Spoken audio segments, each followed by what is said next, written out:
Bane's analysis had to be wrong. It had to be. Somewhat reassured, Bane let his thoughts drift into the comfort of sleep. "You make me sick," his father spat. "Look how much you eat. You're worse than a criffing zucker pig." Des tried to ignore him. He hunkered down in his seat at the dinner table and concentrated on the food on his plate, shoveling slow forkfuls into his mouth. "Did you hear me, boy?" his father snapped. "You think that food in front of you is free? I gotta pay for that food, you know. I worked every day this week, and I still owe more now than I did at the beginning of the blasted month." Hurst was drunk as usual. His eyes were glassy, and he still reeked of the mines. He hadn't even bothered to shower before hitting the bottle he kept tucked away beneath the covers of his cot. "You want me to start working double shifts to support you, boy?" he shouted. Without looking up from his plate, Des muttered, "I work just as many shifts as you do." "What?" Hurst said, his voice dropping down to a menacing whisper. "What did you just say?" Instead of biting his lip, Des looked up from his plate and right into his father's red, bleary eyes. "I said, I work as many shifts as you do. And I'm only 18. Hurst pushed his chair away from the table and rose. 18, and still too dumb to know when to keep your mouth shut." He shook his head from side to side in exaggerated disappointment. "Bloody bane of my existence is what you are." Throwing his fork down on his plate, Des pushed his own chair back from the table and stood up to his full height. He was taller than his father now, and his frame was beginning to fill out with muscles earned in the tunnels. "Are you going to beat me now?" He snarled at his father. "Going to teach me a lesson?" Hurst's jaw dropped open. "What the bricks is wrong with you, boy? I'm sick of this," Des snapped.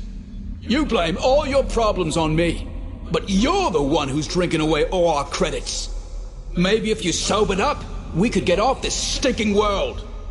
"You smart-mouthed mud-crutch whelp!" Hurst roared, flipping the table so it crashed against the wall. He leapt across the now empty space between them and grabbed Des by his wrists in a grip as unbreakable as a pair of Durasteel binders. The young man tried to wrench free, but his father outweighed him by 20-some kilos, almost half of which was muscle. Knowing it was hopeless, Des stopped struggling after a few seconds, but he wasn't going to cower and cry. Not this time. "If you're going to beat me tonight," he said, "remember that it might be the last time, old man. You better make it a good one." Hurst did. He lit into his son with the savage fury of a bitter, hopeless man. He broke his nose. He blackened both his eyes. He knocked out 2 of his teeth, split his lip, and cracked his ribs. But throughout it all, Des never said a word, and he didn't shed a single tear. That night, as Des lay in his bed too bruised and swollen to sleep, a single thought kept running through his mind, drowning out the loud, drunken snores of Hurst passed out in the corner. "I hope you die. I hope you die.